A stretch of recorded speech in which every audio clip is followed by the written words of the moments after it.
नमस्कार दोस्तों, मैं आप सभी का स्वागत करता हूं अपने यूट्यूब चैनल एग्ज़ाम कॉपी में। दोस्तों, आज हम बात करेंगे 5 मार्च के करंट अफेयर की, जिसमें हम देखेंगे कि आखिर में 5 मार्च को क्या-क्या हमारे परीक्षा की दृष्टि से इम्पोर्टेंट है और उन सारी चीज़ों को हम कवर करेंगे। और आज भी प्रश्नों की जो संख्या है वो है 15। और ज़्यादा मैं आप लोगों का समय न लेते हुए सीधे मैं क्लास को स्टार्ट करता हूँ और एक-एक करके हम सारे प्रश्नों को देख लेंगे, ठीक है? तो अगर आपने चैनल को सब्सक्राइब नहीं किया तो प्लीज़ सब्सक्राइब कर लीजिए, बेल आइकन को ऑन कर लीजिए, लाइक कीजिए, कमेंट कीजिए और शेयर कीजिए। अब हम देखने जा रहे हैं पहला प्रश्न। तो पहला प्रश्न हमारे सामने आ चुका है। पहला प्रश्न है, हाल ही में विश्व वन्यजीव दिवस कब मनाया गया? दोस्तों, यकीन करिए ऐसे प्रश्न परीक्षा में पूछे जाते हैं और पूछे जाते रहेंगे और ये काफ़ी महत्वपूर्ण प्रश्न है। इसको ध्यान रखिएगा कि विश्व वन्यजीव दिवस 3 मार्च को मनाया गया है, ठीक है? अगला देखते हैं। हाल ही में किस राज्य ने पूरे राज्य को अशांत क्षेत्र घोषित किया है? तो वो राज्य है असम, ठीक है? ध्यान रखिएगा, परीक्षा की दृष्टि से महत्वपूर्ण है। अगला देखते हैं। हाल ही में किसने अनारक्षित प्लेटफॉर्म टिकट के लिए IRCTC के साथ साझेदारी की है? तो ये है पेटीएम। अब क्या है कि पेटीएम के थ्रू आप लोग अपना जो टिकट है उसको आप लोग रिज़र्व कर सकते हैं, ठीक है? चौथा प्रश्न देखते हैं। चौथा प्रश्न है, हाल ही में भारतीय वायुसेना कहाँ वायु शक्ति अभ्यास आयोजित करेगी? तो ये है राजस्थान, ठीक है? तो इसको ध्यान रखिएगा कि भारतीय वायुसेना वायु शक्ति अभ्यास जो है वो राजस्थान में घोषित कह रहा है, आयोजित करने जा रही है, ठीक है? अगला देखते हैं। हाल ही में आई रिपोर्ट के अनुसार भारत और कौन सा देश जलवायु परिवर्तन के प्रति सर्वाधिक संवेदनशील है? तो देखिए, जलवायु परिवर्तन के प्रति सर्वाधिक जो संवेदनशील है, एक तो भारत है, ठीक है? भारत में क्लाइमेट आप लोगों को पता ही होगा कि कैसे बदलता रहता है। और जो दूसरा जो पड़ोसी जो देश है वो है पाकिस्तान। देखिए, कहने का मतलब ये है कि दोनों तो अलग अलग देश हैं, लेकिन आप लोगों को अच्छे से पता होगा कि 1947 से पहले दोनों देश एक ही थे। इवन बांग्लादेश भी हमारे ही देश का पार्ट था, जो कि 1971 में अलग हुआ है, ठीक है? तो जाहिर सी बात है कि अगर हमारा पड़ोसी देश है तो वहाँ पे क्लाइमेट पर भी ज़्यादा मतलब इम्पैक्ट जो है वो हमारे जैसा ही होगा वहाँ पर भी, ठीक है? तो प्रश्न भी हमारा उसी प्रकार से है कि भारत और कौन सा देश जलवायु परिवर्तन के प्रति सर्वाधिक संवेदनशील है? तो पाकिस्तान भी है और भारत भी है, इसको ध्यान रखिएगा। अगला देखते हैं। हाल ही में विश्व स्तर पर अरबपतियों की आबादी की संख्या के मामले में कौन शीर्ष पर रहा है? तो ये है USA। जाहिर सी बात है कि USA एक डेवलप्ड कंट्री है, काफ़ी विकसित कंट्री है ये, ठीक है? तो यहाँ पर अरबपतियों की संख्या भी ज़्यादा होगी।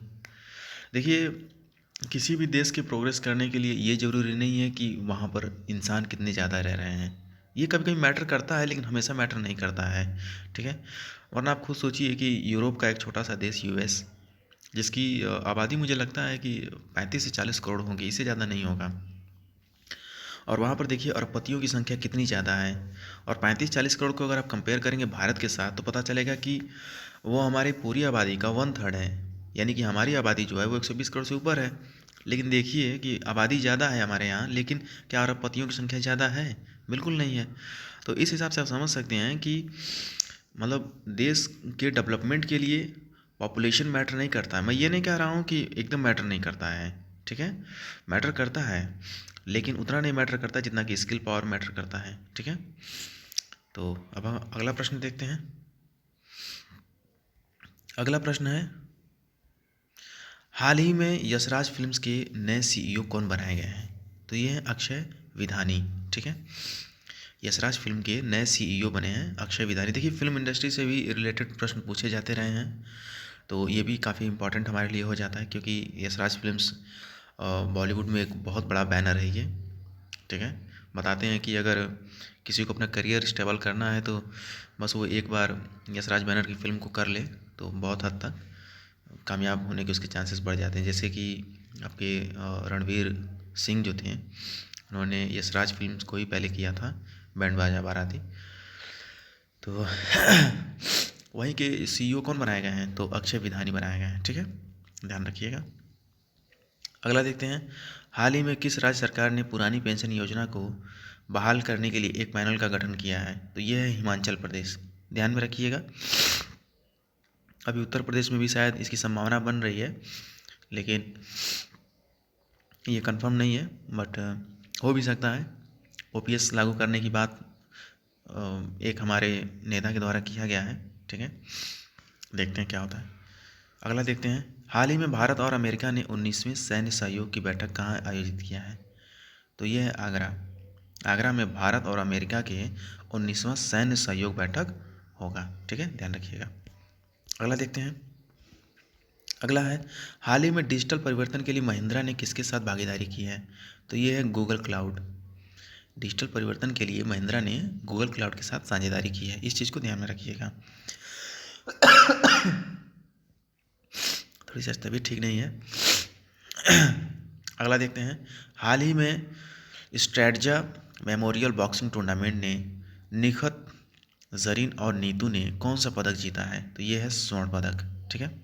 यहाँ पर दो चीज़ें आप ध्यान रखिएगा कि निखत जरीन और नीतू जो हैं ये बॉक्सिंग के प्लेयर हैं, ठीक है, पहली चीज़।